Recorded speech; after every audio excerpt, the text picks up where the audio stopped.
Acara workshop hukum dengan tema penguatan kesadaran hukum keluarga merupakan manifestasi pengejawantahan ajaran Islam. أعوذ بالله من الشيطان الرجيم.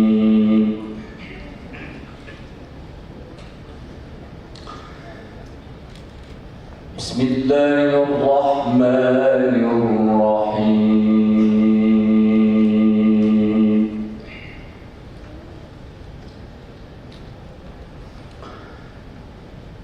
واعتصموا بحبل الله جميعا ولا تفرقوا.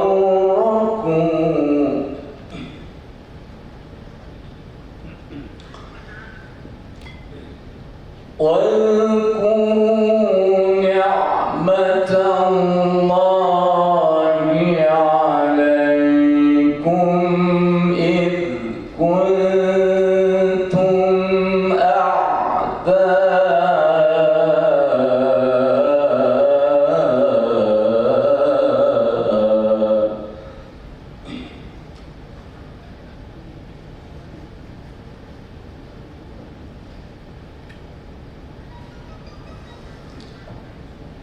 فألف بين قلوبكم فأصبحتم بنعمته إخوانا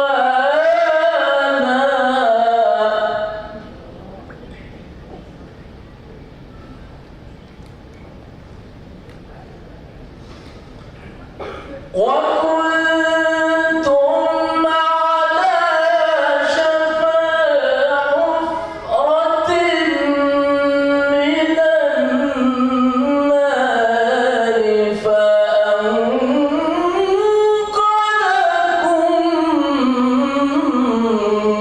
منها.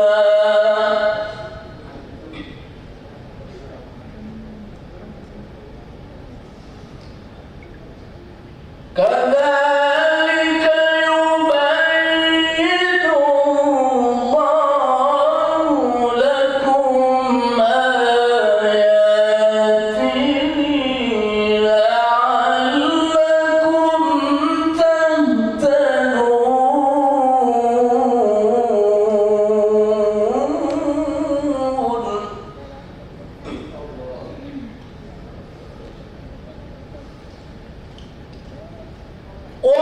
ولتكن منكم أمة يدعون إلى الخير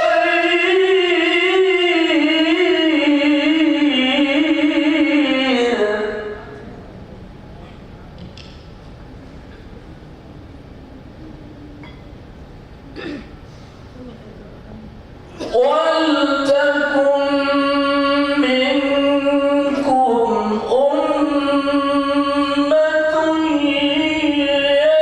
يدعون إلى الخير ويأمرون بالمعروف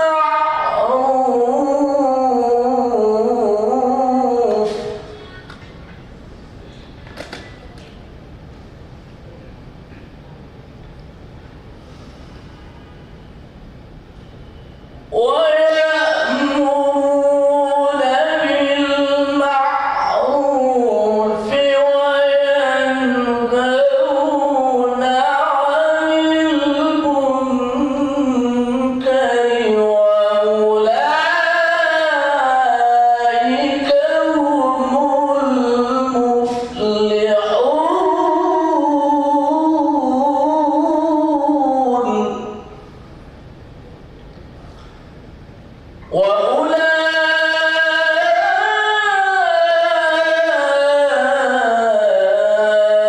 وأولئك هم المفلحون.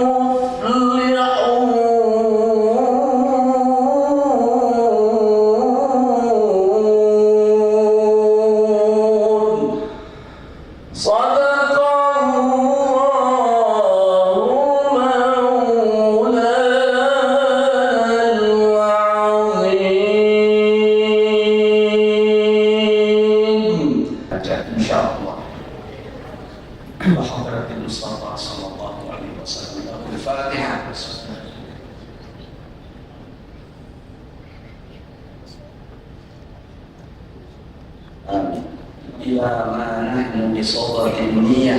الفاتحة.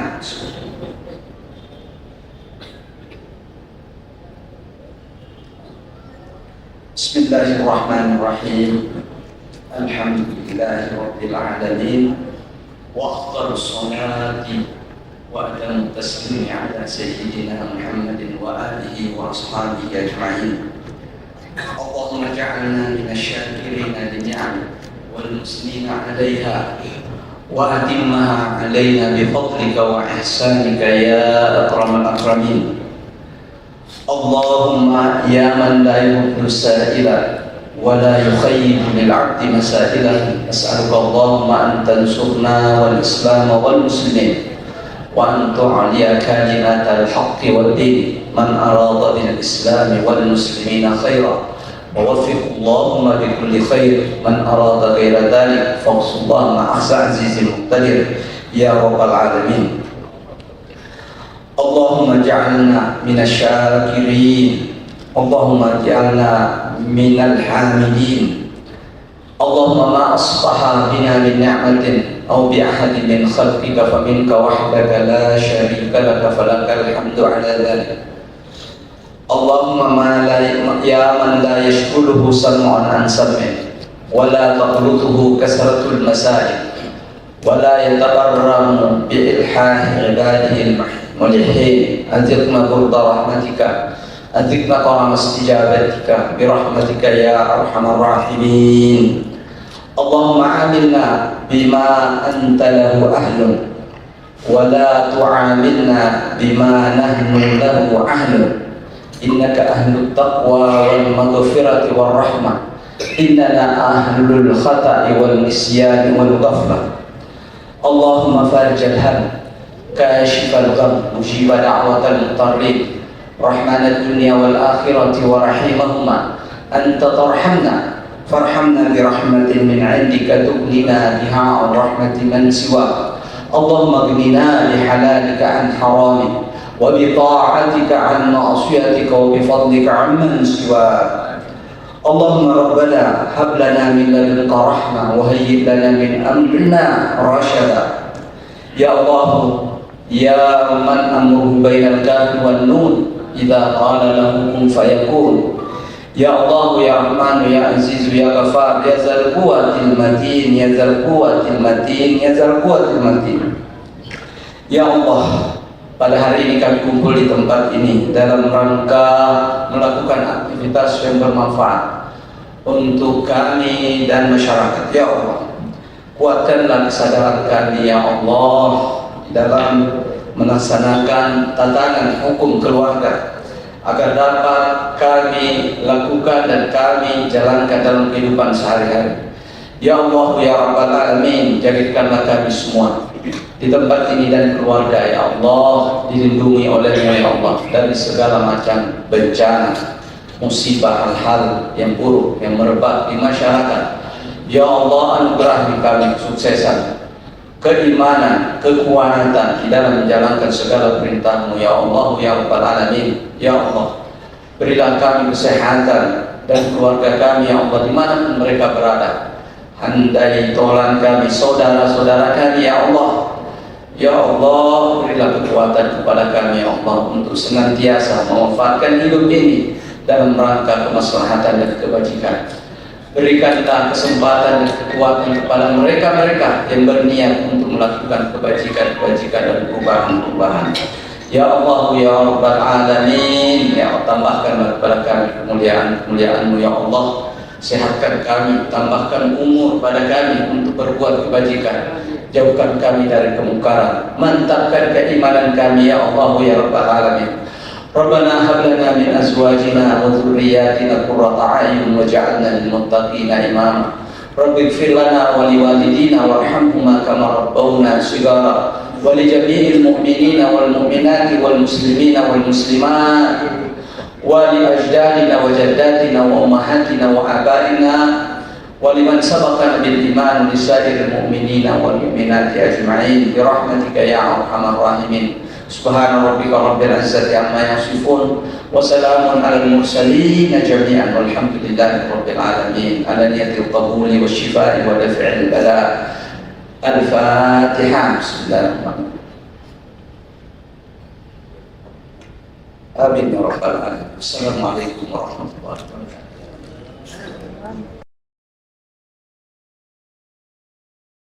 Menyanyikan lagu Indonesia Raya, kemudian dilanjutkan dengan Mas MUI. Kepada hadirin dimohon berdiri.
Hari ini kita workshop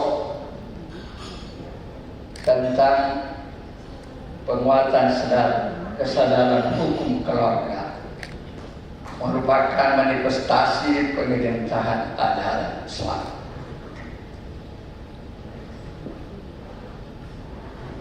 Mempelajari sejarah, apalagi ketika kita mempelajari legenda Indonesia, ternyata bahwa bangsa Indonesia itu adalah mereka sangat disiplin, taat hukum.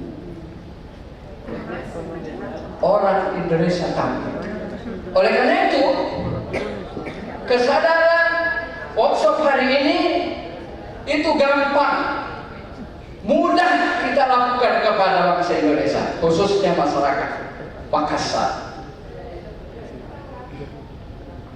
Bapak hadirin sidang jamaah, sidang undangan hadir pada hari ini yang saya hormati. Workshop kali ini pesertanya terdiri dari kurang lebih 100 orang peserta, yang terdiri dari Ibu Majelis Taklim, Ketua RT RW, pemuda dan mahasiswa, dan anggota Majelis Ulama. Mereka ini hadir untuk mengikuti workshop hukum hari ini. Kemudian tentu pembiayaan dari kegiatan ini adalah biaya dari Pemkot APBD, ya, hibah dari Pemkot. Ini yang saya laporkan kepada Ibu yang mewakili Wali Kota dan kepada Bapak Ketua Majelis. Satu lagi saya mau sampaikan betapa rakyat Indonesia dari moyang sampai sekarang tahu hukum, tahu prinsip-prinsip hukum. Ini bukti bahwa rakyat Indonesia dari moyangnya itu paham hukum dan disiplin. Terima kasih, mohon maaf atas kekurangannya dan Allah yang berkaitannya. Assalamualaikum warahmatullahi wabarakatuh.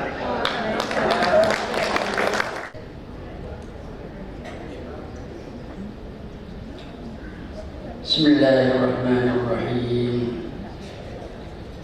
Assalamualaikum warahmatullahi wabarakatuh. Alhamdulillahilladzi qala wala rabbika la yu'minuna hatta yuhakkimuka fima shajara bainahum thumma la yajiduna fi anfusihim harajan mimma qadayta wa yusallimu taslima. Salatu wassalamu ala Muhammad alladzi qala law anna Fatimah binta Muhammadin sarqat laqata'tu yadaha wa ala alihi wa sahbihi ajma'in. Yang kita hormati bersama Ibu yang mewakili Wali Kota, Kepala Bagian Hukum, Dr. Daniati SSDP MH. Yang kita hormati narasumber yang hari ini akan menjadi narasumber, Bapak Kapolres Makassar, mungkin dalam perjalanan. Yang saya hormati teman-teman pengurus MUI Kota Makassar yang hadir, Bendahara Umum Pak Dr. Andes Haji Muhammad Yunus HJ MSI. Mungkin masih ada belum kenalan. Siapa perkenalkan? Tolong berdiri, Pak. Oh iya.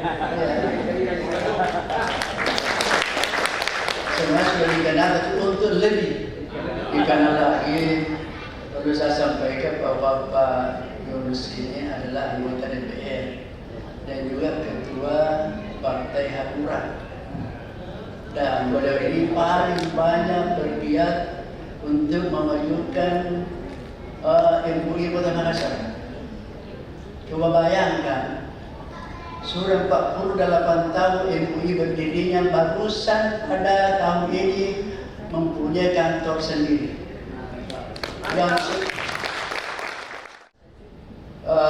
Saya sebagai ketua MUI mewakili semua teman-teman panitia dan pengurus mengucapkan terima kasih atas segala kehadiran, bantuan, terutama kehadiran Ibu yang mewakili wali kota. Tentunya kami mengharapkan arahan-arahan dari Ibu dan sekaligus memohon agar dapat membuka secara resmi acara kita pada ini. Demikian saya sampaikan. Wassalamualaikum warahmatullahi wabarakatuh.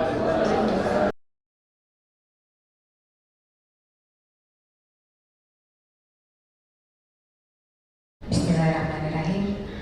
Assalamualaikum warahmatullahi wabarakatuh.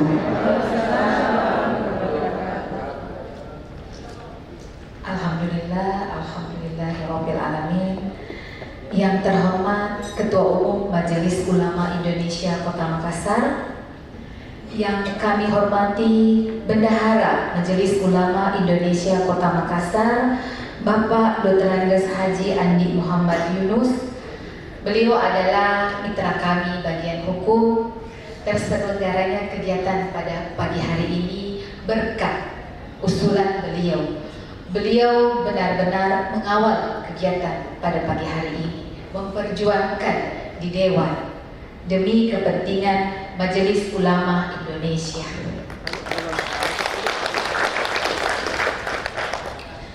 Yang kami hormati Komisi Hukum HAM dan Perundang-undangan, yang kami hormati Kapolrestabes Kota Makassar atau yang mewakili, para narasumber, para tokoh agama, tokoh masyarakat, Bapak Ibu hadirin undangan yang saya tidak bisa sebutkan satu persatu. Salawat dan salam tak lupa juga kita haturkan kepada junjungan kita Nabi besar Muhammad SAW.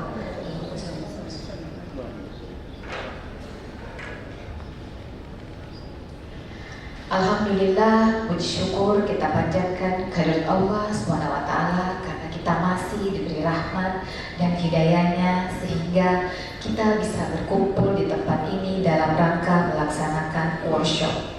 Mohon izin Bapak Ibu, permintaan maaf Bapak Wali Kota Makassar, sedianya beliau yang akan hadir pada hari ini berhubung beliau berhalangan karena masih dalam perjalanan luar daerah. Makanya kegiatan ini kami diamanahkan sebagai Kepala Bagian Hukum untuk membuka acara ini. Dengan mengucapkan Bismillahirrahmanirrahim, workshop Hukum oleh Komisi Hukum dan HAM dan Perundang-undangan Dewan Pimpinan Majelis Ulama Makassar dengan resmi saya buka.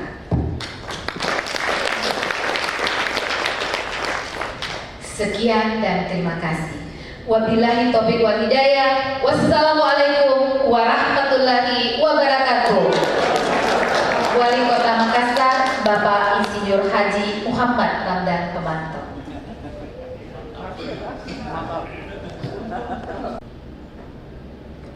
Langsung masuk di materi. Saya dikasih tema penguatan kesadaran hukum keluarga adalah manifestasi penghormatan ajaran Islam. Jadi titik tekanannya di sini adalah bagaimana memperkuat kesadaran hukum keluarga. Kenapa kesadaran hukum keluarga harus diperkuat? Karena ketika kesadaran hukum dalam keluarga kuat, masing-masing keluarga insya Allah pasti kesadaran hukum masyarakat secara luas pasti terwujud. Karena keluarga adalah miniatur dari masyarakat itu sendiri, dari warga negara itu sendiri. Oleh karena itu, agar efektif tentang kesadaran hukum dan kepentingan hukum diawali dari bagaimana menanamkan nilai-nilai hukum di dalam keluarga itu sendiri. Dan yang paling berperan dalam keluarga adalah orang tua, bapak dan ibu. Nah, materi ini dari judul ini bisa dipecah menjadi beberapa sub pembahasan. Pertama, pengertian hukum. Ya, kalau Bapak Ibu tidak tahu apa itu hukum, apa yang mau ditanamkan dalam keluarga. Oleh karena itu, ya, pemahaman tentang hukum harus dikemukakan terlebih dahulu. Kemudian apa itu pengertian hukum keluarga? Tapi kenapa saya kemukakan dalam pengertian hukum keluarga di sini? Ya, karena khusus kita bicara keluarga, maka salah satu bagian dari sistem hukum yang ada yang sangat banyak itu adalah hukum keluarga. Kemudian apa itu kesadaran hukum? Karena ini Bapak Ibu sebagai anggota keluarga harus disadarkan. Dan bagaimana yang dimaksud dengan kesadaran hukum? Ya, mudah-mudahan Bapak nanti setelah materi ini paham apa yang dimaksud dengan kesadaran hukum. Dan dari kesadaran hukum itu insya Allah bisa meningkat menjadi kepatuhan dan ketaatan terhadap hukum. Ya, karena ada orang taat terhadap hukum, tetapi dia tidak paham. Jadi yang penting, yang paling bagus paham dulu, baru Bapak Ibu taat dan patuh terhadap hukum yang ada. Dan tidak ada kecuali hukum apapun, hukum pemilu, hukum lalu lintas, hukum keluarga, hukum waris, itu seharusnya semuanya ditaati, dipatuhi. Nah ini. Kemudian prinsip-prinsip kesadaran dan kepatuhan terhadap hukum apa saja, utamanya kalau kita lihat tema ini, yang dimaksud adalah hukum konvensional, hukum bentukan negara. Kayaknya arahnya ke situ. Jadi ketika kita patuh terhadap hukum yang dibentuk oleh pemerintah, maka dengan sendirinya insya Allah itu merupakan manifestasi pelaksanaan penghormatan daripada ajaran Islam itu sendiri. Nah, ini yang dimaksud barangkali. Nah, apa yang dimaksud dengan hukum? Ada saya kutip dua pakar di sini, banyak sekali dan berbeda-beda redaksinya. Ya, hanya kebetulan untuk hukum konvensional saya kemukakan kutip dua pendapat ahli. Ya, ada yang ini SM Amin mengatakan bahwa hukum adalah kumpulan peraturan yang terdiri dari norma kaidah dan sanksi-sanksi seperti yang dikatakan Pak Ustaz Andri Nurultan, Ketua Majelis Ulama, ada sanksinya. Ketika kita langgar itu ada sanksinya. Nanti sanksinya macam-macam. Ialah kalau korupsi, ancaman hukumannya hukuman mati. Ya, kalau pembunuh berencana seperti Ferdi Sambo, ancaman hukumannya hukuman mati. Bahkan bukan hanya ancaman, sudah dijatuhkan hukuman mati. Bagaimana kalau melanggar hukum waris? Ini semuanya harus dipahami bahwa ketika ada larangan apa, ada kaidah hukum yang dijaga, tunggu sanksinya. Kalau hukum buatan negara, sanksinya adalah penjara, ya, atau ganti rugi dalam bentuk perdata, atau dibubarkan perusahaan secara administratif, hukum administrasi negara, dan masuk neraka barangkali kalau di akhirat. Ya, tunggu api yang meluap-luap. Bayangkan di sana api rokok saja luar biasa panasnya. Bagaimana kalau di neraka? Sangat mengerikan. Jadi ada kaidah-kaidah norma yang dimaksud dengan kaidah norma aturan yang menetapkan tentang apa yang harus diperintahkan, apa yang dilarang, apa yang menjadi hak, apa yang menjadi kewajiban. Itu sebenarnya isinya hukum. Perintah, kalau perintah harus dilaksanakan, kalau larangan harus dihindari, kalau kewajiban harus dipenuhi, ditunaikan, dan hak terserah. Mau tuntut haknya atau tidak terserah. Nah, ini kalau hak. Hanya itu isinya hukum.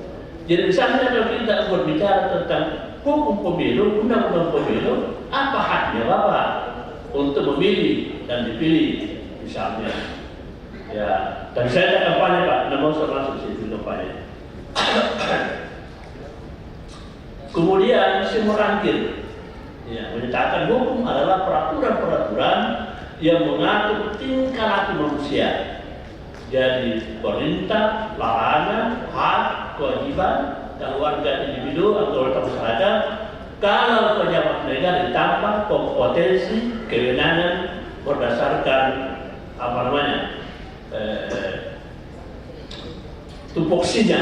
Jadi ada kalau pejabat negara ditambah kewenangan dan kompetensi seperti pengadilan punya kompetensi. Kalau warga biasa ya warga masyarakat, yaitu perintah, larangan, hak dan kewajiban. Hanya itu isinya hukum. Ya, dia mengatur tingkah laku manusia. Jadi ketika kita bertingkah laku harus sesuai dengan perintah, harus sesuai dengan larangan, harus sesuai dengan kewajiban dan hak kita. Ya, dalam lingkup masyarakat yang dibuat oleh badan-badan resmi, yang dimaksud di sini adalah yang dibuat oleh lembaga-lembaga negara yang diberikan kewenangan untuk membuat itu. Ya, sifatnya memaksa. Ya, aturan itu sebenarnya sifatnya memaksa. Oleh karena itu, karena sifatnya memaksa, kalau dilanggar dihadap dengan sanksi. Dan cara sanksinya ada ancaman hukumannya. Yang jika dilanggar akan jatuh sanksi atau hukuman. Kalau pidana, dia penjara atau hukuman mati. Nah, apa yang dimaksud dengan hukum Islam? Saya sangat takut sekali mengikuti ini karena bukan bidang saya. Tetapi orang salah, ya, yang salah adalah yang saya ikuti, ya bukan saya. Bukan bidang keahlian saya. Ini seperti Muhammad Ali yang mengatakan hukum Islam atau syariat Islam adalah mencakup seluruh ajaran Islam, meliputi bidang akidah, ibadah, akhlak, dan bidang kemasyarakatan, muamalah. Ya, terserah dari Pak yang tak persis ini bidang keahliannya, yang tolong diluruskan kalau apa ada kekeliruan. Saya hanya putih, sekedar mengutip ini. Saya bukan bidang keahlian saya, jadi saya terus terang. Kemudian apa yang masuk dalam hukum keluarga? Ya, ini kalau dalam KUH Perdata, kitab undang-undang hukum perdata itu yang benar. Kitab undang-undang hukum perdata. Bukan salah itu terjemahan itu kalau ada dua hadis perkara itu salah itu Pak. Itu salah itu. Ada yang boleh cekkan itu ya.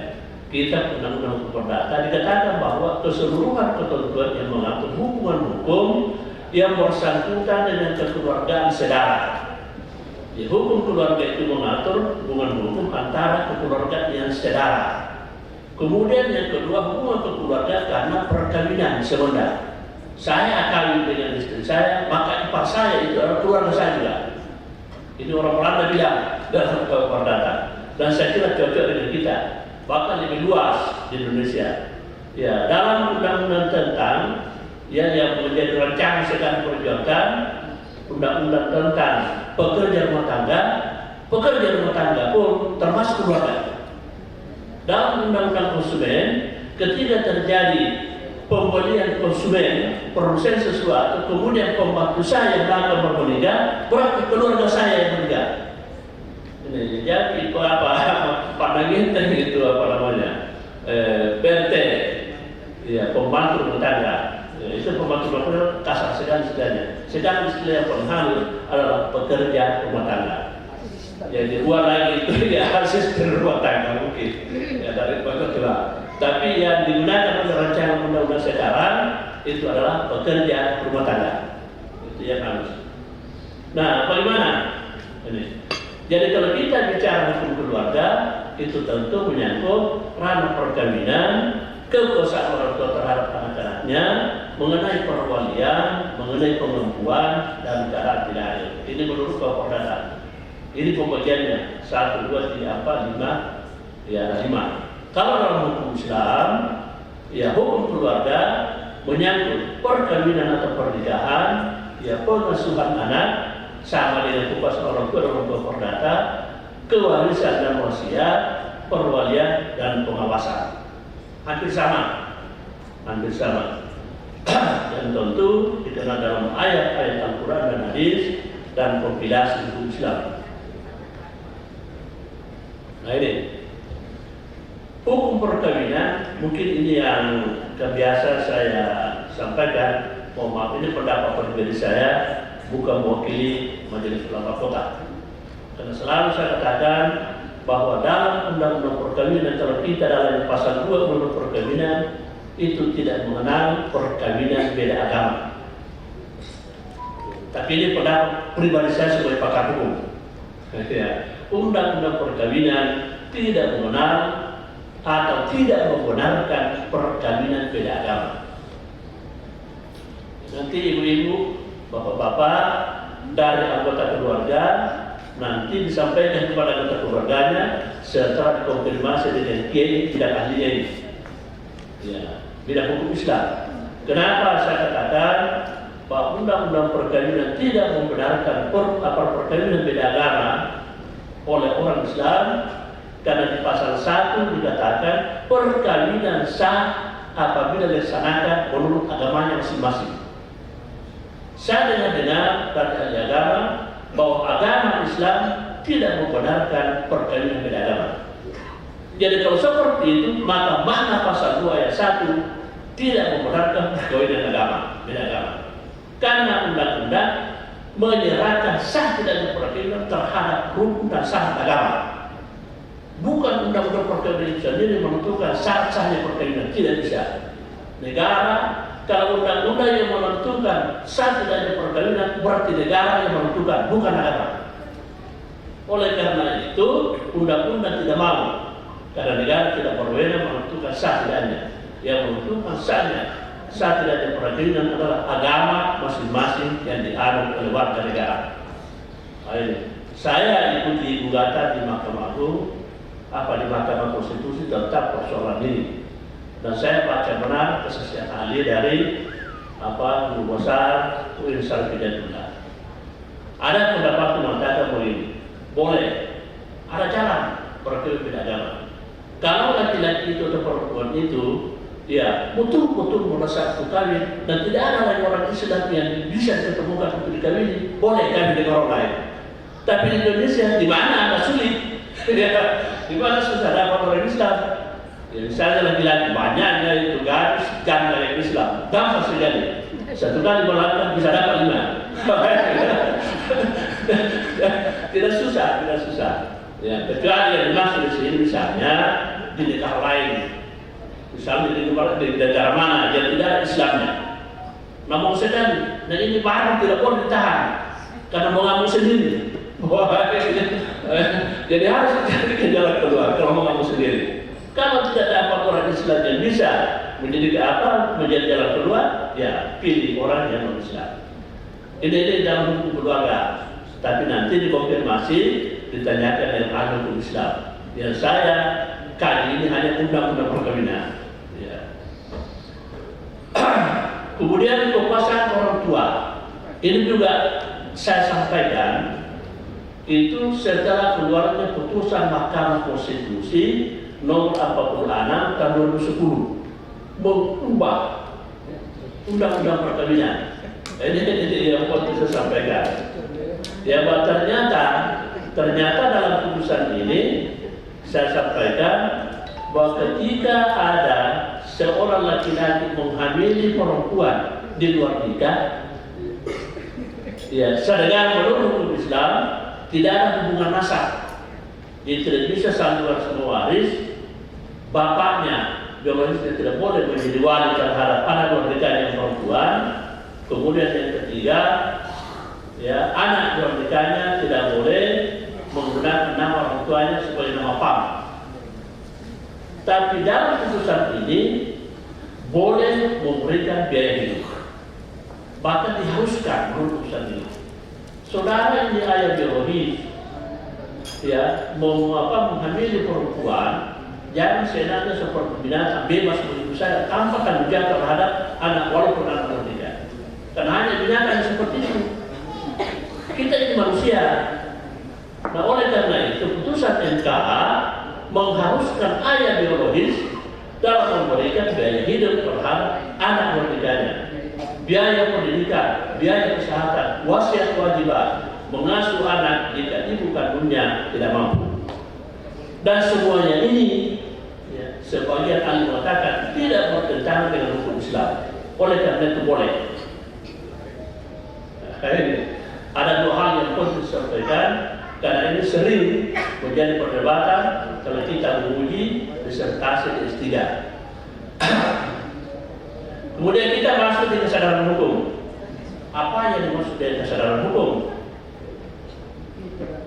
Kesadaran hukum adalah konsepsi abstrak di dalam diri manusia tentang keselesaian antara ketertiban dengan ketentraman yang dikehendaki atau sepantasnya. Di sadar hukum itu adalah orang yang tahu, paham dalam hatinya bahwa yang dilarang seperti ini, yang diperintahkan seperti ini, kewajiban seperti ini, hak seperti ini. Dalam hatinya paham.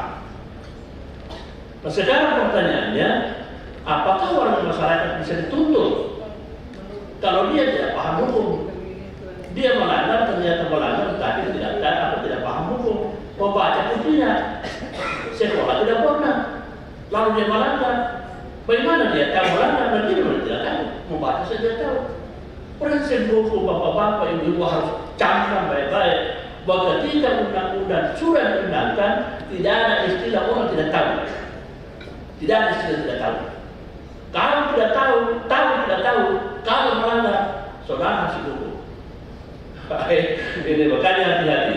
Dan dalam rangka workshop ini, salah satu untuk memberikan pemahaman, MUI Kota Makassar memberikan pemahaman kepada Bapak Ibu bahwa kalau tidak tahu hukum, tidak paham hukum, tanya di tetangganya, tanya yang diperkirakan tahu. Daripada Bapak melanggar, tidak ada istilah saya tidak tahu, membaca tidak tahu, dan istilahnya. Ya, kalau undang-undang sudah diundangkan, hukum sudah berlaku, tidak ada istilah saya tidak tahu.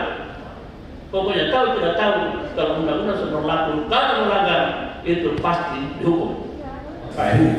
Makanya salah satu wujud untuk sosialisasi hukum melalui MUI Makassar sangat bagus sekali seperti ini.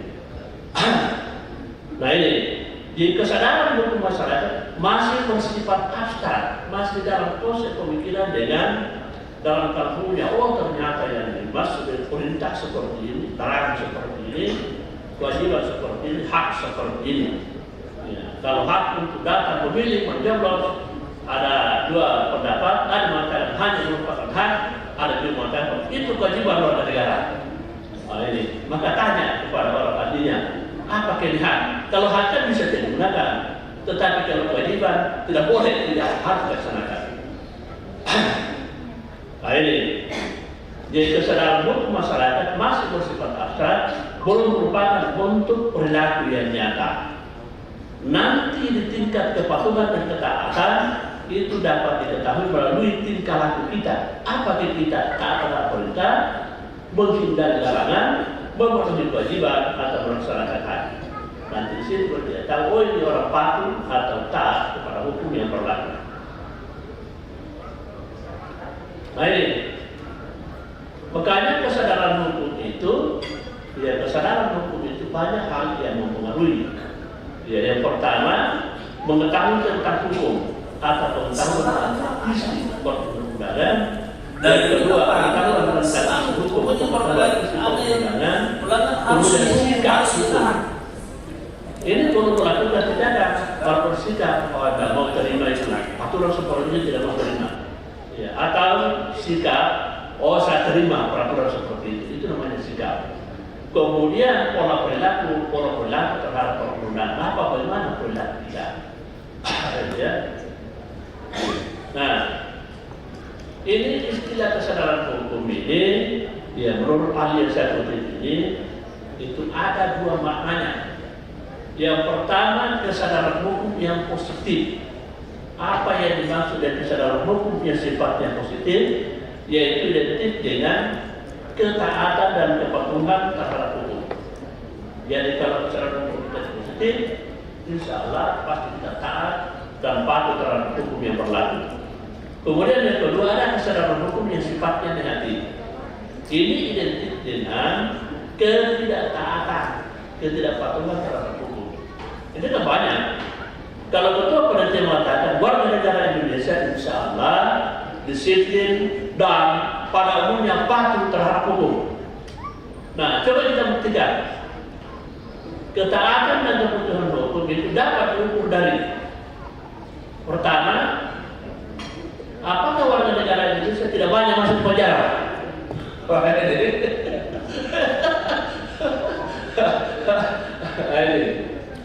Jadi ini kita bisa ukur dari situ. Tapi boleh dikonfrontir dengan peristiwa mana lebih banyak orang masuk di penjara daripada orang yang tidak masuk di penjara. Saya kira jauh lebih banyak yang tidak masuk di penjara. Berarti jauh lebih banyak yang taat hukum daripada yang tidak taat hukum. Kemudian yang kedua, ada ini yang perlu saya hati Bapak Ibu. Orang juga taat hukum kalau ada peristiwa hukumnya langsung melapor ke polisi, langsung mengajukan gugatan di pengadilan. Misalnya suami istri, ada tidak suka langsung membunuh suaminya bermohon untuk mentalak istrinya.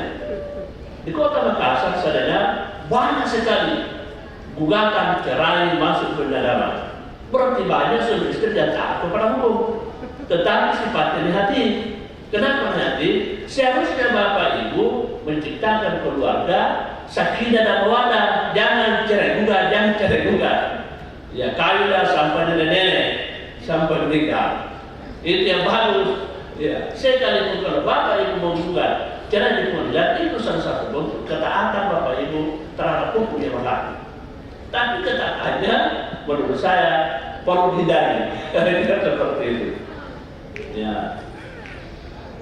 Jangan kita cerai dari ibu-ibu rumah tangga. Ya, tapi jangan jual gampang tambah istri. Bangga betul itu. Ya. Nah, kita masuk di kepatuhan hukum. Apa yang dimaksud dari kepatuhan hukum? Dari kita paham. Kepatuhan hukum sekarang. Ada harus ditahan. Kesetiaan seseorang atau subjek hukum atau warga masyarakat terhadap hukum yang diwujudkan dalam bentuk perilaku yang nyata. Apa yang diperintahkan ya tunduk pada perintah, apa yang dilarang tolong dihindari, apa yang menjadi kewajiban itu dipenuhi, apa yang menjadi hak silakan dipilih mau menggunakan hak atau tidak. Nah, ini ketidaktaatan, ketidakpatuhan terhadap hukum adalah tidak melaksanakan perintah, tidak menghindari larangan, atau tidak melaksanakan kewajiban. Nanti kita lihat bagaimana tingkatan ketaatan dan kepatuhan terhadap hukum. Ini tingkatannya.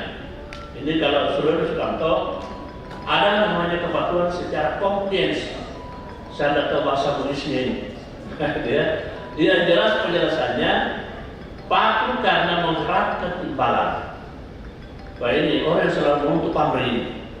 Ya, dia tunduk, dia pun, wah ini tidak mau dikasih apa-apa. Iya pun. Namun dan dia pun makanan tubuh, karena dia mengharapkan imbalan. Ini masa kasarnya kalau orang dia akademis katanya ini penjilat. Iya pun, wah ini. Kemudian menghindari karena takut sanksi. Dia menghindar, tidak memaksa tidak melanggar larangan karena hanya karena takut hukum disanksi. Kepatuhan seperti ini adalah kepatuhan terhadap hukum yang paling rendah derajatnya. Nah oleh karena itu kepatuhan seperti ini butuh pengawasan. Di lampu merah harus ada polisi. Karena dia lampu merah, kepatuhannya rendah sekali, tidak ada polisi, lewat saja. Jadi harus ada didampingi dengan pengawas seperti ini. Aparat hukum ya diberikan tugas untuk mengawasi. Jadi ya. Kemudian tingkat yang kedua, identification. Ya, patuh karena semata-mata untuk menjaga hubungan baik dengan kelompoknya atau dengan atasannya. Oh, patuh sekali kelihatan di depan atasannya atau anggota kelompoknya. Jadi ya. Tingkat kepatuhan kesadaran hukum pada tingkat derajat yang kedua. Nah ini. Tapi sudah ada harapan, sudah ada bagusnya kalau begitu. Kemudian yang ketiga, internalization. Dia patuh terhadap kaidah hukum karena sesuai dengan nilai-nilai dalam jiwanya. Oh ini, saya tidak mau lewat kalau lampu merah karena memang jiwa mengatakan bahwa tidak boleh lewat kalau lampu merah. Ya memang lahir dari jiwanya sendiri. Oh ini seperti ini, pantas jalan seperti ini. Ya, pantas diperintahkan seperti ini. Ya, sesuai dengan nilai yang ada dan hidup dalam jiwanya. Ini tingkat kepatuhan hukum yang sangat tinggi. Ya, mungkin barangkali, saya katakan mungkin karena saya bukan ahlinya. Ya, mungkin kalau orang salah, kenapa dia salah? Ya mungkin karena salah itu memang karena kebutuhannya sesuai dengan tujuannya. Ya, tetapi kalau orang yang salah karena takut dimarahi bapaknya, wah itu perlu pengawas bapaknya, awas terus. Tingkat kesadaran yang sangat rendah. Ini seperti ini kayaknya. Ya, ini kalau Saudara Sukamto membagi tiga tingkatan kepatuhan hukum. Ada yang rendah, ada yang sedang, dan ada yang sangat tinggi karena dia patuh karena memang mahir dari jiwanya sendiri. Kemudian ada ini berbesar Universitas Pajajaran Bandung, saya kutip Arsidan namanya, itu membagi apa? Dia bagi apa? Itu tingkat kepatuhan kesadaran hukum. Ada karena kaki sanksi, sama dengan Saudara Sukamto. Kemudian yang kedua karena memang orang itu saleh atau memang dapat membedakan yang benar dan yang baik. Ini bedanya dengan Saudara Sukamto. Kemudian ketiga karena pengaruh lingkungan. Wah, makanya mungkin sangat benar contoh sekali ya dari kita bahwa kalau bergaul pilih-pilihlah teman bergaul karena kita akan terpengaruh dengan lingkungan pergaulan. Kalau bergaul dengan dai, bergaul dengan ustaz, bergaul dengan kiai, insya Allah jiwa pencurinya, penipunya akan tertekan karena dia akan ikuti lingkungan keluarga atau lingkungan pergaulannya. Makanya saya selalu sekali dipasang sebagai anggota Majelis Ulama Kota Makassar. Mudah-mudahan dia penipu saya gila, atau paling tidak misalnya saya biasa tidak terkontrol keluarkan kata-kata yang kasar. Nah, di lingkungan ya pengurus Majelis Ulama Kota, bagaimana mungkin kita berani mengeluarkan kata-kata yang kasar? Karena lingkungan yang terbentuk seperti itu. Kemudian yang keempat karena gabungan faktor 1, 2, dan 3. Ini menurut satu pendapat harus dinyatakan. Kalau Saudara Sukamto hanya 3, sebagaimana yang saya tugaskan tadi. Ya. Ini nanti dikonfirmasi dengan ahli hukum Islam, kepatuhan terhadap hukum manifestasi ajaran Islam. Saya hanya bisa mengatakan pikiran akal sehat saya bahwa semua perintah, larangan, kewajiban, hak yang untuk demi keselamatan orang, keselamatan masyarakat, keselamatan warga bangsa, saya tidak diterima oleh ajaran Islam. Yaitu hanya akal sehat saya tidak tahu dalilnya.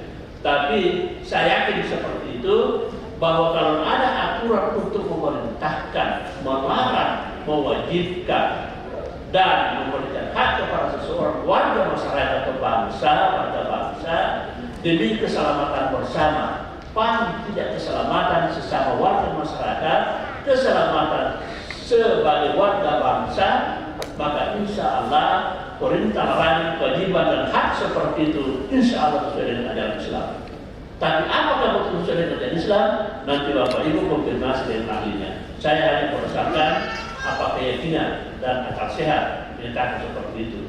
Karena sering saya dengar ajaran Islam itu adalah rahmatan lil alamin. Jadi kalau dari keselamatan, insya Allah sesuai dengan ajaran Islam. Saya kira itu sekian yang saya dapat sampaikan. Mohon maaf atas segala kekurangannya. Wallahu a'lam bishawab. Wassalamualaikum warahmatullahi wabarakatuh.